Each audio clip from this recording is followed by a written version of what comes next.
साथियों स्वागत है आपका आपके इस YouTube चैनल स्टेट लेवल पर।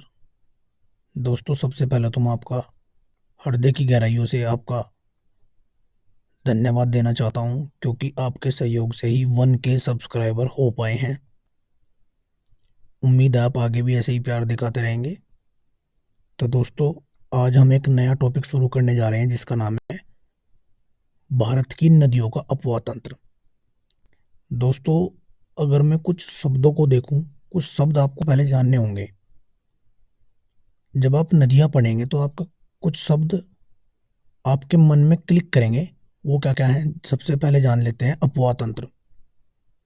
अपवाह तंत्र किसे कहते हैं? दोस्तों, अपवाह उसे कहते हैं जहां से कोई नदी उद्गम होती है और जिस जिस क्षेत्र से वो बहती हुई जाती है और जहां अपना मुहाना बनाती है, और जो जो भी नदियां उसमें जुड़ती हैं आकर, यानी जो भी इसमें विलीन हो जाती हैं, वही उसकी सहायक नदियां कहलाती हैं। उन सभी को मिलाकर एक नदी का अपवाह तंत्र बनता है। यानी जो जो क्षेत्र वो जिस मार्ग से वो होकर जाएगी, उसे ही उस नदी का अपवाह तंत्र कहते हैं। दोस्तों, एक टर्म आपको हो उलझा सकती है, उसका नाम है दाएं दाएं नदी, यानी दाईं ओर से मिलने वाली और बाईं ओर से मिलने वाली। वो मैं आपको मैप के माध्यम से बताऊंगा कि वास्तव में दाईं ओर और बाईं ओर कैसे आपको याद रखना है, क्योंकि एग्जाम में जाकर इनमें कन्फ्यूजन हो जाता है कि दाईं ओर से कौन सी मिली और बाईं ओर से कौन सी मिली। तो मैं मैप के माध्यम से आपको दिखाऊंगा आगे चलकर। तो चलिए शुरुआत करते हैं भारत की नदियों का अपवाह तंत्र। तो चलिए देखते हैं, भौगोलिक आकृतियों के आधार पर भारत की नदियों के अपवाह तंत्र को मुख्यतः दो वर्गों में विभाजित किया गया है। दोस्तों, आपको याद रखना है कि भारत की जो दो नदी मतलब भारत में जो नदियां बहती हैं, उनको दो भागों में बांटा जाता है। यानी एक तो हिमालय से उद्गम होने वाली नदियां और एक प्रायद्वीपीय भारत की नदियां। अब हम कैसे पढ़ेंगे नदियों को? मैं नदियों को जितनी भी हिमालय वाली नदियां हैं उनको एक एक करके पढ़ाऊंगा, और प्रायद्वीप जितनी भी प्रायद्वीप भारत की नदियां हैं उनको हम एक साथ पढ़ेंगे। तो आज का जो मुख्य हमारा टॉपिक रहने वाला है दोस्तों, वो हिमालय की नदियों से रहने वाला है। और हिमालय की नदियों में से भी हम आज पढ़ेंगे दोस्तों सिंधु नदी तंत्र। यानी सिंधु कहाँ से उद्गम, कौन कौन सहायक नदियां कहाँ पर अपना मुहाना बनाती है। तो चलिए देखते हैं, शुरुआत करते हैं। पहले जान लेते हैं हिमालय की नदियों के कुछ बारे में। हिमालय से निकलने वाली नदियां 12 मासी होती हैं, अर्थात इनमें जल का बहाव पूरे वर्ष निरंतर बना रहता है, क्योंकि इनको जल की प्राप्ति हिम के पिघलने तथा वर्षा दोनों से होती है। यानी ये 12 मासी होती हैं। अपने पर्वतीय मार्ग में से ये नदियां गहरे गोर्ज, वी आकार की घाटियां, छिपरिकाएं व जलप्रपात का निर्माण करती हैं तथा मैदान में पहुंचने पर समतल घाटियों, गोखुर झीलों, बाढ़कृत मैदानों, विसर्पों तथा डेल्टाओं का निर्माण करती हैं। हिमालय से निकलने वाली नदियों के अपवाह तंत्र में मुख्यतः तीन नदियां आती हैं: सिंधु नदी तंत्र, गंगा नदी तंत्र और ब्रह्मपुत्र नदी तंत्र। और इनमें से दोस्तों केवल सिंधु अरब सागर में गिरती है, बाकी ब्रह्मपुत्र और गंगा नदी ये दोनों बंगाल की खाड़ी में मुहाना बनाती हैं। तो आज हम पढ़ेंगे दोस्तों ओनली सिंधु नदी अपवाह तंत्र। तो चलिए शुरुआत करते हैं और मैप के माध्यम से समझने का प्रयास करते हैं सिंधु नदी तंत्र वास्तव में है क्या। चलिए देखते हैं दोस्तों, ये जो मैप आपको दिख रहा है ये उत्तर भारत का मैप है।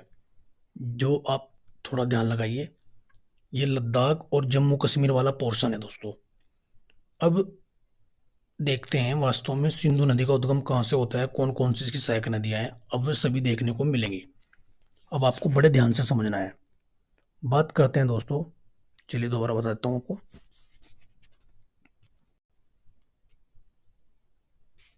चलिए दोस्तों, यहाँ पर यानी तिब्बत के पठार के पास है दोस्तों मानसरोवर झील।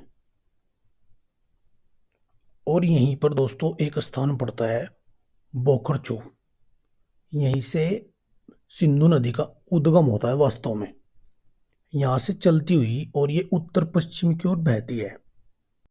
सिंधु नदी मानसरोवर झील से निकलकर उत्तर पश्चिम की ओर बहती है और ये भारत में दमचोक नामक स्थान से प्रवेश करती है। पहला क्वेश्चन आपको यही जानना है कि भारत में किस स्थान से प्रवेश करती है। तो आपको याद रखना है ये भारत में दमचोक नामक स्थान से प्रवेश करती है।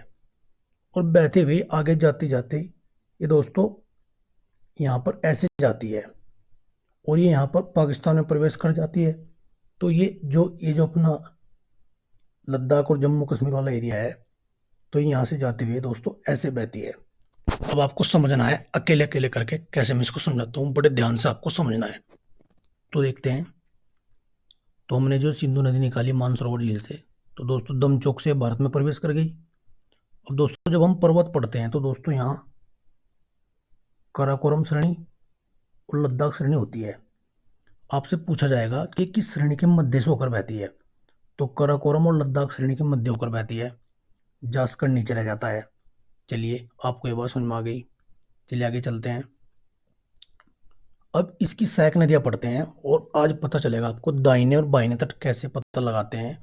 किसी भी नदी की दाहिनी ओर से मिलने वाली और बाईं ओर से मिलने वाली नदियों को कैसे पता लगाते हैं। दोस्तों सपोज दैट आप यहाँ पर खड़े हैं और आप इस नदी के बगल बगल चलते रहिए, तो आपका दाहिना हाथ इस साइड होगा और बायां हाथ इस साइड होगा। तो यानी जिस साइड आपका दायां हाथ है वो दाहिने तट वाला बोलेगा और ये बायां तट बोलेगा। ये आपको याद रखना है।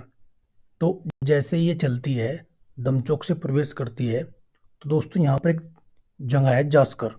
जास्कर से एक नदी मिलती है इसमें, उसका नाम है जास्कर। यानी बाईं ओर से मिलने वाली पहली नदी दोस्तों कौन सी हुई? जास्कर। ठीक इसी क्रम में आगे बढ़ते हैं। आगे चलते हैं। यहाँ पर एक रेमो ग्लेशियर है, वहाँ से एक नदी निकलती है श्योक। दाईं ओर से मिलने वाली पहली नदी, उसका नाम दोस्तों श्योक है। तो एक हमने बाईं ओर से मिला दी और एक हमने दाईं ओर से मिला दी। दाईं ओर से मिलने वाली श्योक है और बाईं ओर से मिलने वाली दोस्तों जास्कर है। चलिए आगे बढ़ते हैं।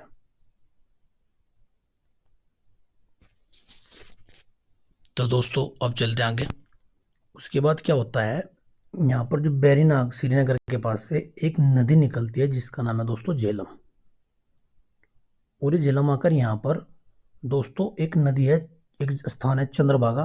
सॉरी, हिमाचल में एक दो नदियों के नाम से उद्गम होता है एक नदी का जिसका नाम है चंद्र और भागा। वहाँ से एक नदी चलती है जिसका नाम है चिनाब। तो ये दोनों आकर मिल जाती हैं आपस में और आगे मिलकर चिनाब आगे निकल जाती है। फिर उसी क्रम में क्या होता है, रोहतांग दर्रे से रावी निकलती है, रावी भी दोस्तों मिल जाती है। उसके बाद क्या होता है दोस्तों, ये बात आपको विशेष रूप से जाननी है कि ये जो राकस ताल है, राकस ताल से दोस्तों निकलती है सतलुज और सतलुज में मिल जाती है व्यास। और व्यास का मिलने का दोस्तों स्थान है, व्यास मिलती है सतलुज में हरि के बैराज के स्थान पर। और हरि के बैराज से व्यास और सतलुज एकत्र हो जाती हैं, दोनों इकट्ठी हो जाती हैं और जाकर ये झेलम चिनाब और रावी के संयुक्त मेल पर मिल जाती हैं। और मिठान कोट वाले स्थान पर ये पांचों की पांचों नदियां दोस्तों सिंधु में मिल जाती हैं और इन पांचों नदियों को पचनद कहा जाता है। अब दोबारा मैं आपको बता देता हूँ दोस्तों,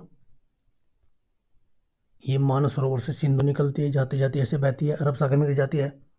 फिर इसमें बेरीनाग से झेलम मिल जाती है, ऐसे चिनाब, रावी, व्यास और सतलुज और आगे मिलकर मिठान कोट में पाकिस्तान में सारी एक साथ मिल जाती हैं दोस्तों। इसे ही सिंधु बेसिन कहा जाता है। अब यहाँ पर कई प्रश्न आपको देखने को मिलते हैं, वे प्रश्न मैं आपको बता देता हूँ। सबसे पहला प्रश्न, ऐसी कौन सी नदी है जिसका उद्गम भारत में ही हुआ और भारत में ये मिल जाती है? तो दोस्तों ऐसी नदी आपको याद रखना है, इन पचनद नदियों में से केवल व्यास भारत में ही सतलुज में मिल जाती है। दूसरा प्रश्न, पंच नदी की ऐसी कौन सी नदी है जिसका उद्गम भारत के बाहर से हुआ है दोस्तों? तो आपको याद रखना है, राकसताल से सतलज का हुआ है दोस्तों। ये प्रश्न आपको याद रखना है। उसके बाद देख लेते हैं, ये पंचनद बाईं ओर से मिलती है, यहीं दाईं ओर से गिलगित कुर्रम दो नदियां और देखने को मिलती हैं। श्योक, गिलगित और कुर्रम में भी दाईं ओर से दोस्तों मिलती हैं। तो ये एक मैप के माध्यम से मैंने इस सिंधु नदी तंत्र को समझाने का प्रयास किया है। अब देखते हैं इसे डिटेल वाइज आगे बढ़कर। चलिए देखते हैं। सिंधु नदी का उद्गम तिब्बत में कैलाश पर्वत श्रेणी के बोकरचू के निकट हिमनद से होता है, मैंने यही बताया है। तिब्बत में से सिंगी खम्बान अथवा शेरमुख कहते हैं, बिल्कुल कहते हैं। अपने उद्गम से निकलने के पश्चात लद्दाख एवं जास्कर श्रेणियों के बीच उत्तर पश्चिम दिशा में प्रवाहित होती हुई है दमचौक के पास भारत में प्रवेश करती है, मैंने बताया था। तथा लद्दाख एवं गिलगित से प्रभावित होने के दौरान गार्ज का निर्माण कर दर्दिस्तान में चिल्लड़ के निकट पाकिस्तान में प्रवेश करती है। भारत में इसकी लंबाई 1114 किलोमीटर है तथा इसकी कुल लंबाई 2880 किलोमीटर है दोस्तों। चलिए, सिंधु के बाएं एवं दाएं दोनों तरफ से अनेक सहायक नदियां मिलती हैं, जैसे श्योक, गिलगित, सिगार, काबुल, जास्कर, पचनद वाली नदी मैंने बताई पांचों आदि। इनमें काबुल के अतिरिक्त दाहिने तट पर मिलने वाली नदियां, मुख्य सहायक नदियां कुर्रम, तोची, गोमल और दोस्तों विबोवा, सांगर, ये सभी नदियां सुलेमान पर्वत से निकलकर इसमें दोस्तों मिल जाती हैं। अफगानिस्तान में अटोक पहाड़ी के समीप काबुल नदी इसमें मिल जाती है। पंचनद नदियां आपस में मिलकर पाकिस्तान में मीठनकोट के पास सिंधु नदी में मिल जाती हैं। सिंधु नदी का मुहाना दोस्तों अरब सागर में है। ये बात मैंने मैप के द्वारा आपको बताई थी और यहाँ पर ये डिटेल में लिखी हुई है।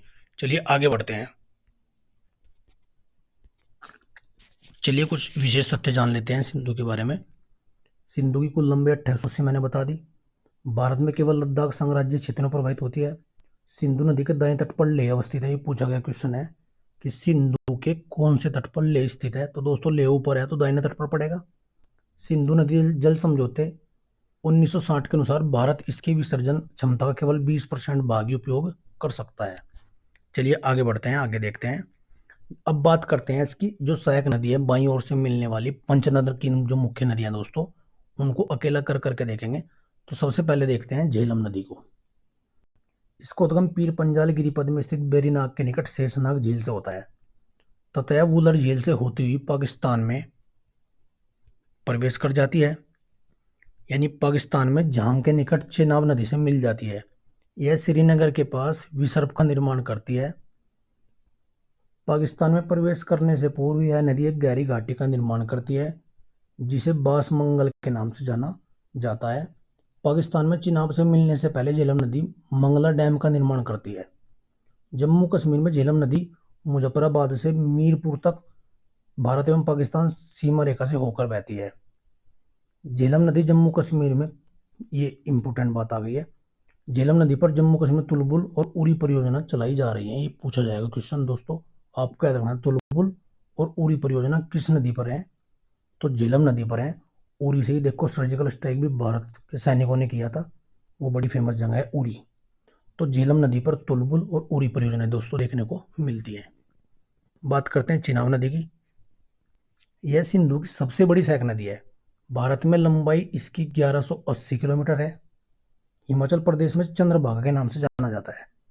चिनाब नदी बारालाचा दर्रे के दोनों ओर से निकलने वाली चंद्र और भागा नामक नदियों के कलांग के निकट तांडी में मिलने से बनती है, यानी चंद्र अलग निकलती है, भागा अलग निकलती है, दोनों मिलकर चिनाब इसका नाम पड़ जाता है। यह पीर पंजाल पर्वत श्रेणी के समानांतर कुछ दूरी तक पश्चिम दिशा में बहती है और किश्तवाड़ के निकट पीर पंजाल में गहरा गोर्ज बनाती है। इसके पश्चात यह अखनूर के निकट मैदान में प्रवेश करती है। चिनाब नदी पर निर्मित महत्वपूर्ण जल परियोजनाएं बगलीहार, सलाल परियोजना और दोस्तों दुलस्ती परियोजना। ये तीनों परियोजना एग्जाम में बार बार पूछी जाती है, आपको ये भी याद रखनी है। चलिए अब देखते हैं रावी नदी। इसका उद्गम हिमाचल प्रदेश के वृहद हिमालय के रोहतांग दर्रे के पश्चिम से होता है। यह चंबा घाटी में प्रवाहित होती है। यह पाकिस्तान में सराय सिंधु से चेनाब से सराय सिंधु के पास चेनाब से मिल जाती है। तो रावी नदी भी दोस्तों चेनाब नदी से मिलती है। तो चलिए देखते हैं। यह सिंधु के बाएं तट से मिलने वाली पंचनद नदियों में से एक है। रावी नदी पर निर्मित परियोजना चमेरा बांध, थीन, जिसे रणजीत सागर भी कहते हैं, और शाहपुर कंडी बांध परियोजना स्थित है। ये रावी नदी पर 3 परियोजना देखो, चमेरा, थीन और शाहपुर कुंडी पूछा जा सकते हैं दोस्तों। चलिए आगे बढ़ते हैं, बात करते हैं ब्यास नदी की। यह रोहतांग दर्रे के पास ब्यास कुंड से निकलती है। यह हिमाचल प्रदेश के कुल्लू घाटी में प्रवाहित होती है। यह धौलाधर श्रेणी में काती एवं लारगी में गोर्ज का निर्माण करती है। पंजाब के होशियारपुर जिले में स्थित तलवाड़ा नामक स्थान पर यह मैदान भाग में प्रवेश करती है। यह हरिके नामक स्थान पर सतलुज से मिलती है, मैंने बताया था हरिके बैराज में। इसके मिलन स्थान पर ही हरिके बैराज का निर्माण किया गया है। हरिके बैराज से ही इंदिरा गांधी नहर, भारत की सबसे लंबी नहर का निर्माण सिंचाई के उद्देश्य से किया गया है। यह पंच नदी की एकमात्र ऐसी नदी है जिसका प्रवाह केवल भारत में, मैंने ये बात बताई थी, इसका उद्गम भारत से ही होता है और ये भारत में ही हरि के बैराज में सतलज नदी में दोस्तों विलीन हो जाती है। चलिए आगे बात करते हैं सतलुज नदी की। सतलुज नदी ऐसी नदी है जो पंच नदी की ऐसी नदी है जो भारत के बाहर से इसका उद्गम होता है। यह तिब्बत के पठार की राक्षस ताल झील से निकलती है, जहां इसे लोंगचेन खम्बाम के नाम से जाना जाता है। यह भारत में प्रवेश करने से पहले 400 किलोमीटर तक सिंधु के समानांतर प्रवाहित होती है तथा सिपकिले दर्रे से, ये पूछा जाएगा किस दर्रे से भारत में प्रवेश करती है, तो दोस्तों सिपकिले दर्रे से भारत में प्रवेश करती है। राक्षस ताल से निकलकर यह नदी पश्चिमी दिशा में प्रवाहित होती है एवं हिमाचल प्रदेश में यह गहरी घाटी का निर्माण करती है। भांकड़ा नागल परियोजना, हरि के बैराज, इंदिरा गांधी नहर से संबंधित होने के कारण यह भारत की महत्वपूर्ण नदियों में से दोस्तों एक है।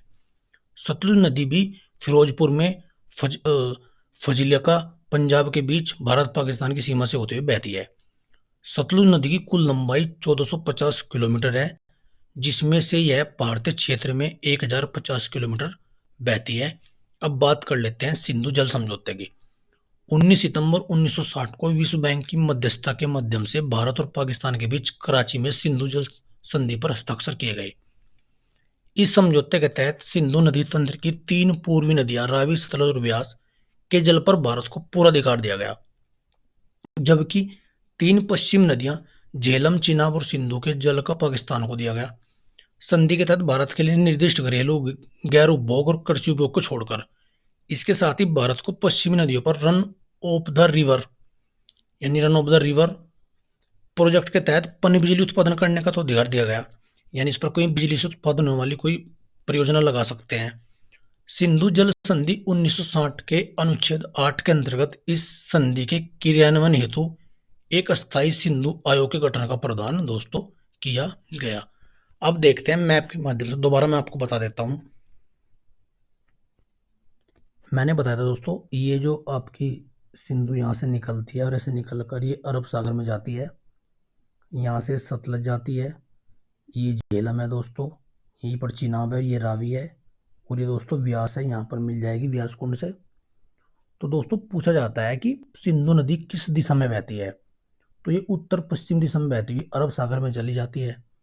तो इस मैप के माध्यम से आपको दिख भी रहा होगा कि ये ऊपर उत्तर की दिशा में, उत्तर पश्चिम यानी पाकिस्तान की दिशा में बहती है। अब बात करते हैं सिंधु समझौता। ये जो सिंधु, झेलम और यहीं पर दोस्तों चिनाब, इन तीनों नदियों का जो जल है उसका उपयोग पाकिस्तान करेगा और जो नीचे सतलज, रावी और व्यास है उनके पानी का प्रयोग भारत करेगा। उस संधि के तहत यही बात कही गई थी। तो दोस्तों आज हमने केवल सिंधु नदी तंत्र को जाना, हमने पंचनद को जाना, हमने सिंधु की दाईं और बाईं ओर से मिलने वाली नदियों को देखा। मैं दोबारा फिर रिपीट कर देता हूँ। सिंधु में बाईं ओर से मिलने वाली सबसे पहले दोस्तों जास्कर और फिर पंचनद मुख्य नदियां हैं, रावी, सतलज, ब्यास, ये सभी इसकी बाईं ओर से मिलती हैं। बात करता हूँ दाईं ओर से। दाईं ओर से सबसे पहले मिलेगी श्योक, फिर गिलगित, कुर्रम, तोची, ये इसकी महत्वपूर्ण सहायक नदियां हैं दोस्तों। तो दोस्तों मुझे उम्मीद है ये वीडियो आपको पसंद आएगा। धन्यवाद दोस्तों।